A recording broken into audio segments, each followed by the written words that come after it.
പ്യാരെ ബച്ചോ നമസ്തേ. ഇന്നത്തെ ഹിന്ദി ക്ലാസ്സിലേക്ക് എല്ലാവർക്കും സ്വാഗതം. അപ്പം നമ്മൾ ദീപ് ജലാവോ എന്ന ത്രിലോചൻ്റെ ഒരു കവിതയായിരുന്നു പഠിച്ചുകൊണ്ടിരുന്നത് അല്ലേ. നമ്മളതിൻ്റെ 2 സ്റ്റാൻസ പഠിച്ചു. ഇനി നമുക്ക് 2 സ്റ്റാൻസയും കൂടെ പഠിക്കാനുണ്ട്. അപ്പോൾ കഴിഞ്ഞ ക്ലാസ്സിൽ നമ്മൾ എന്തൊക്കെയായിരുന്നു പഠിച്ചത്? നമ്മുടെ ജീവിതത്തിൽ നിന്ന് നമ്മൾ കുറേ മാലിന്യങ്ങൾ അകറ്റിക്കളയാനുണ്ട് അല്ലേ. അത് ഏതൊക്കെയാണെന്നൊക്കെ പറഞ്ഞിരുന്നു. അത് മാറ്റിക്കളയുമ്പോൾ എന്ത് സംഭവിക്കും? അത് മാറ്റിക്കളയുമ്പോൾ നമ്മുടെ വീടും അതുപോലെ നമ്മുടെ സമൂഹവുമെല്ലാം പ്രകാശപൂരിതമാവും.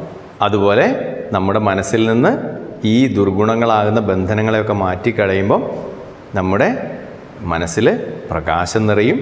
സ്നേഹം ഈ ലോകത്തിലെ ഏറ്റവും വിലപിടിച്ച ധനമാണ്. എന്നിട്ട് നമ്മളോട് എന്ത് ചെയ്യാനാണ് അദ്ദേഹം പറഞ്ഞത്? നിങ്ങളൊരു സ്നേഹഗീതമായി ഈ ലോകം മുഴുവൻ അലയടിക്കൂ, അങ്ങനെ ഈ ലോകം ധന്യമാവട്ടെ. അത്രയാണ് നമ്മൾ പഠിച്ചത് അല്ലേ. നമുക്കിനി അടുത്ത സ്റ്റാൻസ നോക്കാം. 3ാമത്തെ സ്റ്റാൻസ നിങ്ങൾ നോക്കിയേ. കർമ്മयोग कल तक के भूलो, जीवन सुमन सुरभि पर भूलो, छवि छवि छूलो, सुख से छूलो, जीवन की नव छवि बरसाओ. ഒന്നും കൂടെ നോക്കിയേ. कर्मयोग कल तक के भूलो, जीवन सुमन सुरभि पर भूलो, छवि छवि छूलो, सुख से झूलो, जीवन की नव छवि बरसाओ. എന്താ അവിടെ ത്രിലോചൻജി പറയുന്നത് നോക്കിയേ. കർമ്മयोग കൽ തക്കെ ഭൂലോ. കർമ്മയോഗ എന്ന് പറഞ്ഞാൽ എന്താണ്? കർമ്മങ്ങൾ, പ്രവർത്തികൾ, നമ്മുടെ പ്രവർത്തികൾ. എപ്പോൾ വരെയുള്ളത്? കൽ തക്കക്ക്. കൽ എന്ന് പറഞ്ഞാൽ എന്താണ്? ഇന്നലെ, നാളെ എന്നും അർത്ഥമുണ്ട്. ഇന്നലെ വരെയുള്ള പ്രവർത്തികൾ മറക്കൂ.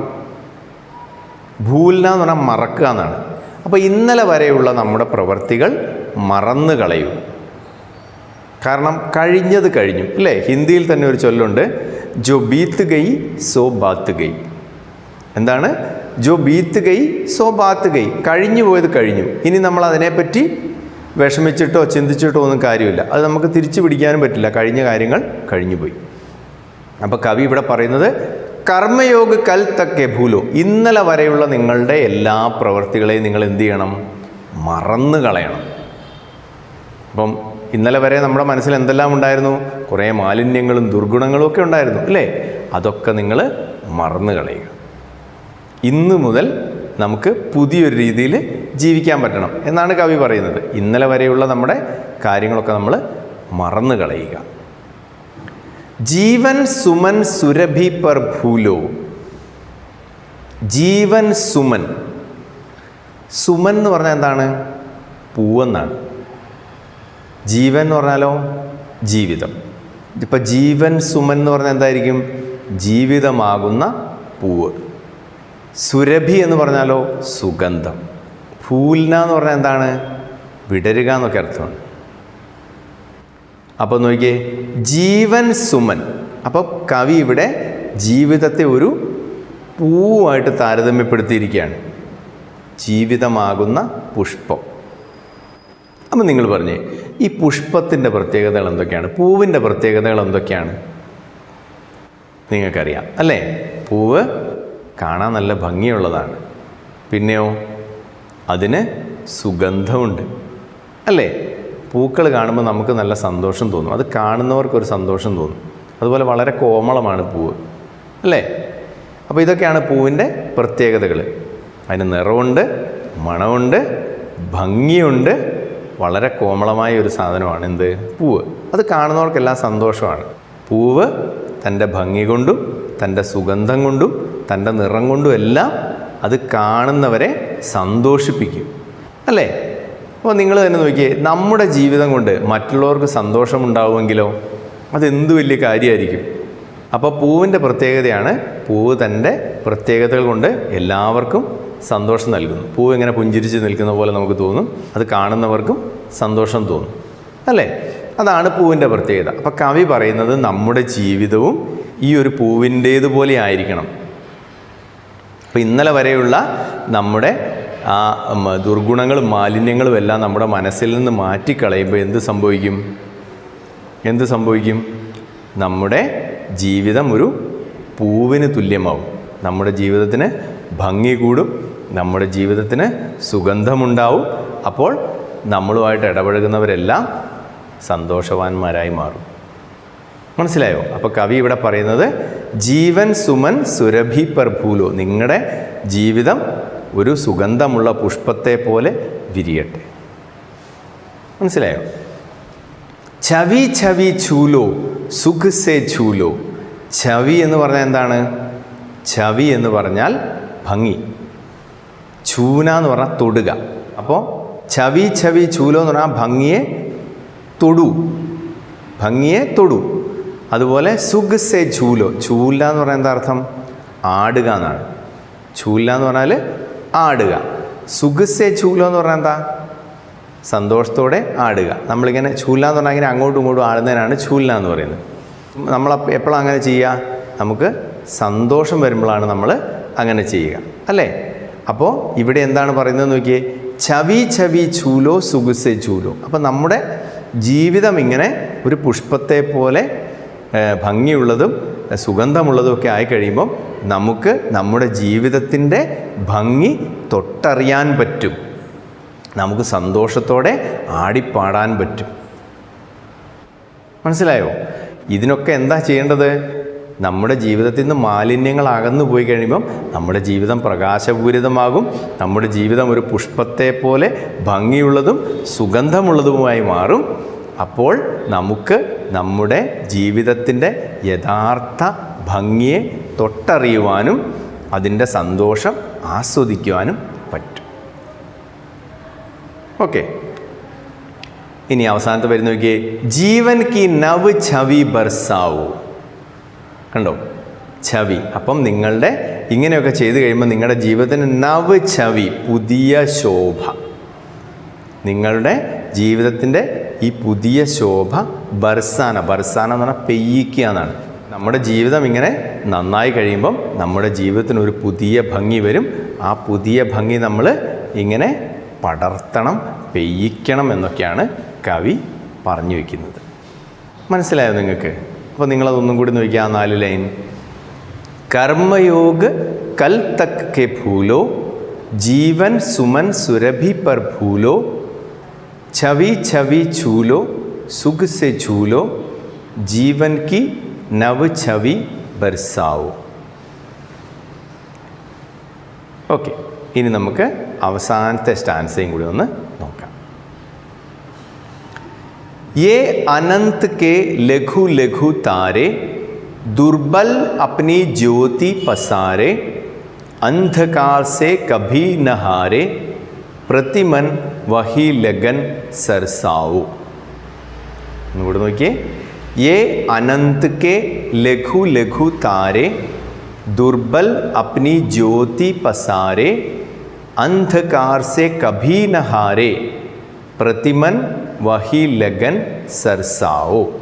ये अनंत के लघु लघु तारे, അനന്തതയിൽ കാണപ്പെടുന്ന ഈ ലഘു ലഘു താരെ, ഈ നിസാരങ്ങളായ നക്ഷത്രങ്ങൾ, അല്ലേ? ദൂരേക്ക് നോക്കുമ്പോൾ നമുക്ക് രാത്രി നമ്മൾ ആകാശത്തിലേക്ക് നോക്കിയാൽ വളരെ നിസാരങ്ങളെന്ന് തോന്നുന്ന നക്ഷത്രങ്ങളെ കാണാം. യഥാർത്ഥത്തിൽ അവ നിസാരങ്ങളല്ല, നമ്മളിത്രയും ദൂരെ നിന്ന് നോക്കുന്നതുകൊണ്ട് തോന്നുന്നതാണ്, അല്ലേ?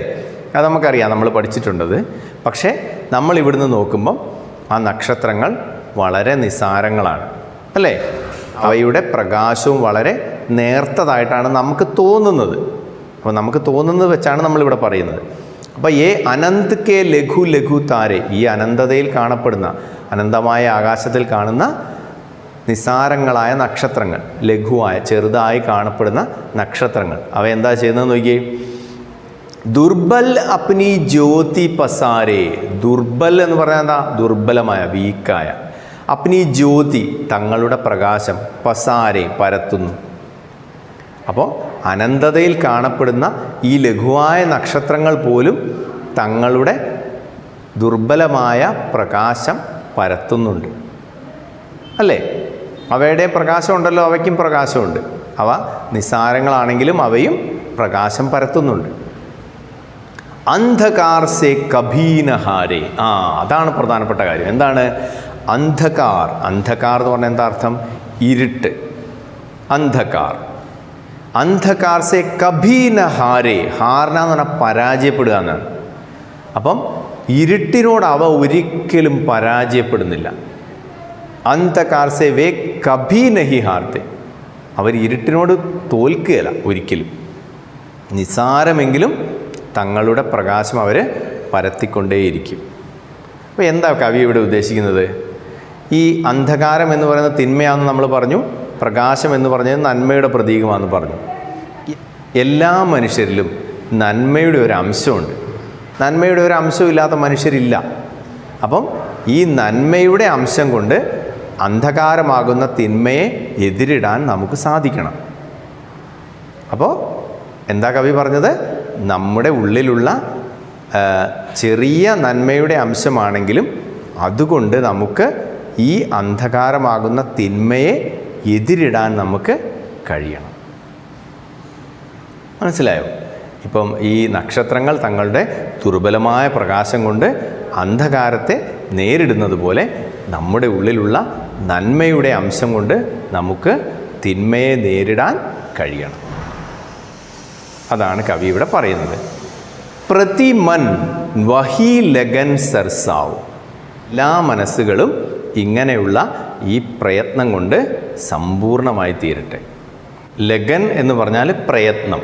പ്രതിമൻ എന്ന് പറഞ്ഞാൽ ഹരേക് മൻ, ഓരോ മനസ്സും ഇങ്ങനെയുള്ള പ്രയത്നത്താൽ, സർസാന എന്ന് പറഞ്ഞാൽ സുന്ദർ ബനന, സുന്ദരമാകട്ടെ, സമ്പൂർണ്ണമാവട്ടെ എന്നൊക്കെയാണ് അർത്ഥം. അപ്പം നിങ്ങൾ നോക്കിയേ, എല്ലാവരും തങ്ങളുടെ ഉള്ളിലുള്ള നന്മയുടെ അംശം കൊണ്ട് തിന്മയെ നേരിടുകയാണെങ്കിൽ എന്താ സംഭവിക്കുക? എല്ലാവരുടെയും ജീവിതം സുന്ദരമായി തീരും, അല്ലേ? എല്ലാവരുടെയും ജീവിതം മനോഹരമായി തീരും. അതാണ് കവി ഇവിടെ പറയുന്നത്. മനസ്സിലായില്ലേ? അപ്പോൾ ഇന്ന് നമ്മൾ പഠിച്ച ഭാഗം നമുക്ക് ഒന്ന് വായിച്ചു നോക്കിയാലോ. कर्मयोग कल तक के भूलो, जीवन सुमन सुरभि पर भूलो, छवि छवि छूलो, सुग से झूलो, जीवन की नव छवि बरसाओ. ये अनंत के लघु लघु तारे, दुर्बल अपनी ज्योति पसारे, अंधकार से कभी न हारे, प्रतिमन वही लगन सरसाओ. അപ്പോൾ നമ്മൾ കവിത മുഴുവൻ പഠിച്ചു കഴിഞ്ഞു. അപ്പോൾ നിങ്ങൾക്ക് ഞാനിന്ന് ഈ കവിതയായിട്ട് ബന്ധപ്പെട്ട് 2 ആക്ടിവിറ്റികൾ തരാം. 2 നിങ്ങളുടെ പുസ്തകത്തിൽ തന്നെ ഉള്ളതാണ്. ഒന്ന് നിങ്ങളുടെ പുസ്തകത്തിലുള്ള ഒരു ചേരുംപടി ചേർക്കാനുള്ള ആക്ടിവിറ്റിയാണ്. ചേരുംപടി ചേർക്കുക, സഹി മിലാൻ കരെ. അപ്പോൾ ഇതാണ് ആക്ടിവിറ്റി. ഇത് നിങ്ങൾ നോക്കുക.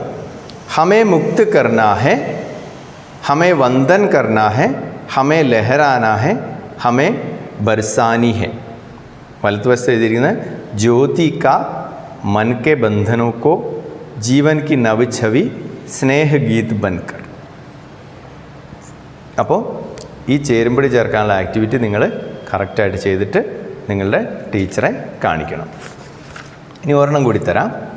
അപ്പോൾ ഇവിടെ ഒരു കോളത്തിൽ കുറേ കാര്യങ്ങൾ കൊടുത്തിട്ടുണ്ട്. ദ്വേഷ്, ന്യായ, അന്യായ, മിത്രത, ഘൃണ, മലിനത, സച്ചായി, വിനമ്രത, ഝൽ, ദംഭ്, പ്യാർ, സ്വച്ഛത.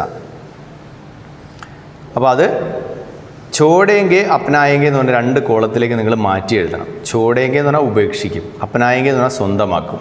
അപ്പോൾ ഇതിനകത്ത് കുറേ നല്ല ഗുണങ്ങളുമുണ്ട്, ചീത്ത ഗുണങ്ങളുമുണ്ട്. അപ്പോൾ ഇതിലേതൊക്കെ നിങ്ങൾ ഉപേക്ഷിക്കും, ഏതൊക്കെ നിങ്ങൾ സ്വന്തമാക്കും എന്നുള്ളത് ഒന്ന് കോളം തിരിച്ചെഴുതി നിങ്ങളുടെ ടീച്ചറിനെ കാണിക്കുക. ഓക്കെ? അപ്പോൾ ഈ കവിത നിങ്ങൾ നന്നായി വായിച്ച് പഠിക്കണം. അതുപോലെ ഈ ആക്ടിവിറ്റിയൊക്കെ ചെയ്തും പഠിക്കണം. അപ്പോൾ നമുക്ക് ഇനി അടുത്ത ക്ലാസ്സിൽ കാണാം. ധന്യവാദ്. അൽവിദ.